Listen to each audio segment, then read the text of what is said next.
I'm just wondering, though, some people say that, this fight against corruption has been one-sided, and it's just members of the last administration that have been interrogated so far and arraigned. Is this administration after the last administration?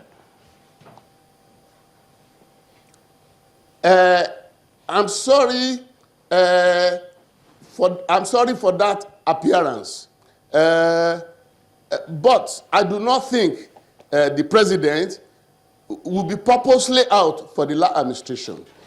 What I think has been happening is that the what we call the low-hanging fruits of corruption is what is coming for attention. Remember, he said he will not go as far back. Someone like me, I want him to go as far back as 1986.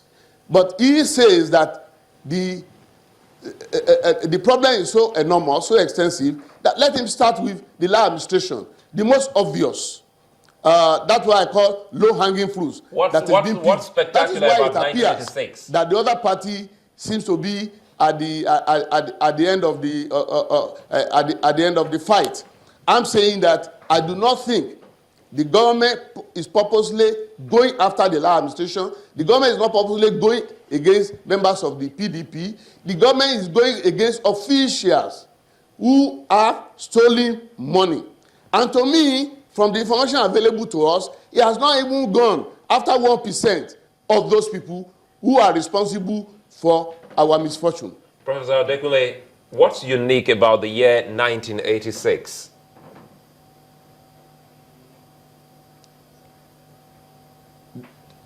As a social scientist, as a criminologist who have been studying corruption since the early 80s, that was the watershed in Nigeria's regression into corrupt disposition. At that point in time, we had had a government that was trying to get rid of the problem created by the Second Republic, the Shagari government.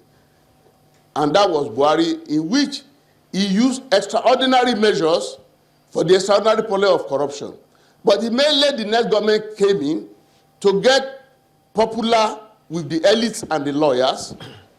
They released all those who had been found guilty of corruption.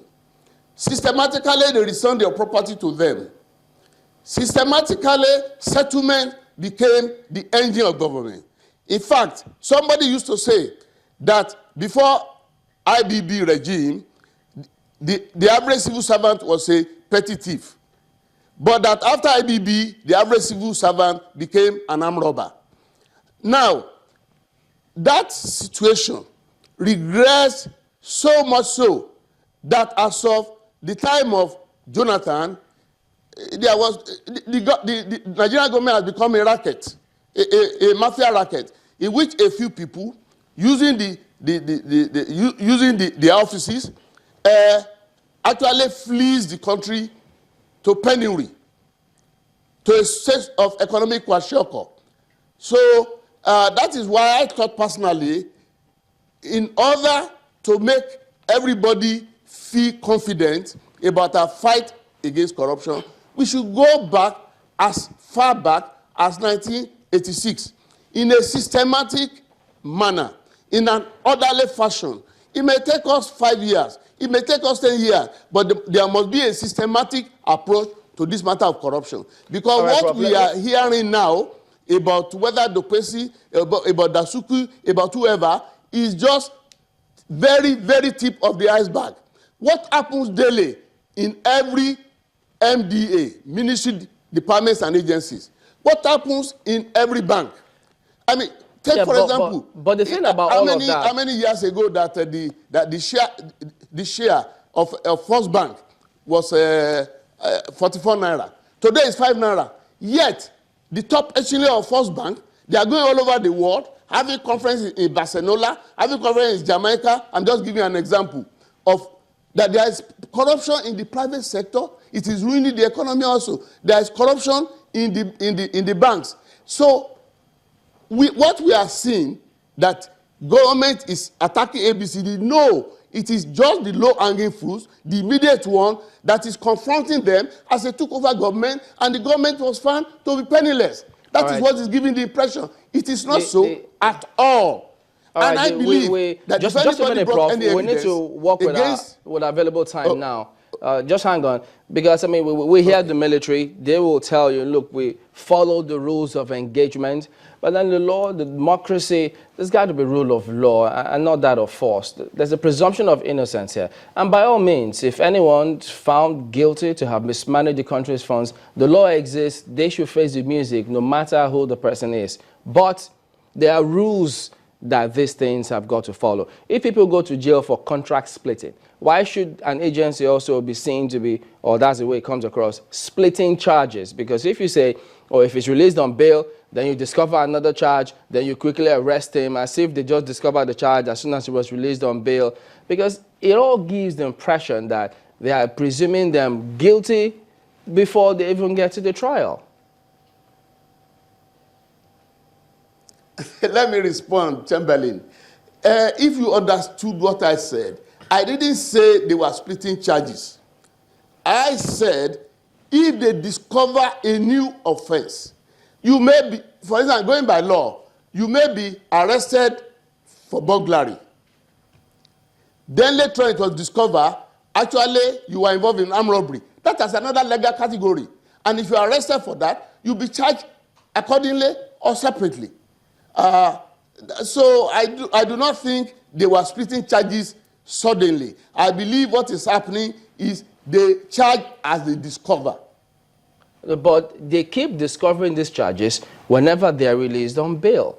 It's not the first, not the second, and one wonders, how will those judges even feel when they've said they've given an order on no grounds should a man be arrested if he's on bail, because by no means he has to come and face the charges for which he is there for. But then, in conclusion to all of this, our fight against corruption, the fight against corruption. Okay, why I agree to some of the points you raised, and that this is not a classroom, but you must understand the nature of bourgeois law. The bourgeois law is meant to protect the interests of anybody who has socio-economic or political power.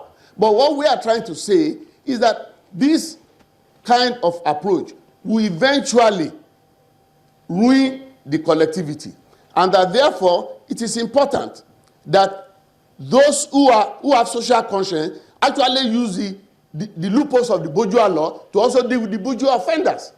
That is what is happening. Okay, but then the reason why some of these things pop up is that if we need to amend the laws, or by all means, let's do it. But people must be seen to follow the rule of law, because we don't know who is going to come in and occupy those positions tomorrow. Nobody wants them citing the wrong precedents and then justifying whatever actions they are carrying out. But we get your point, and unfortunately, we're out of time and we have to go. But we'll always get across to you. And but just today, 1 second to say that myself, 1997, 98, I was a victim of violation of human rights. So I'm not against respect of rule of law or human rights, but I'm saying the interest of the nation, of the collectivity, must be. Just like the issue of Zakizaki and the issue of the Kanu in Biafra, the interest of the nation must come first. And I'm happy that the government has acted swiftly to nip that situation in the southeast in the board, and to nip the Zaria situation in the board, because we could not have a situation whereby every group, every this or other group is challenging the authority of the state. We are going to be in soup. So I think those who are criticizing the federal government for the action against the Biafran Rabu Rousers or the Zakizaki extremists, those who are criticizing the government should actually be praising the government for being firm and for being steady in dealing with them before they created another problem for them. All right, tomorrow, Prof. who knows? Quickly before we go, we'll start making another claim again and create problem in Lagos and somewhere. It is important that Buhari should put his foot down and not tolerate any of this nonsense that is going on. But it still has to be within the rule of law. But then let me ask you, is the work of your committee over and done with now?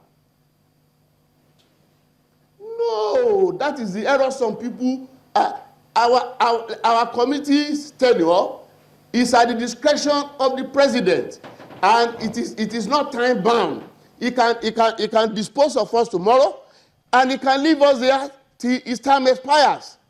My letter of appointment, of engagement, does not specify any tenure.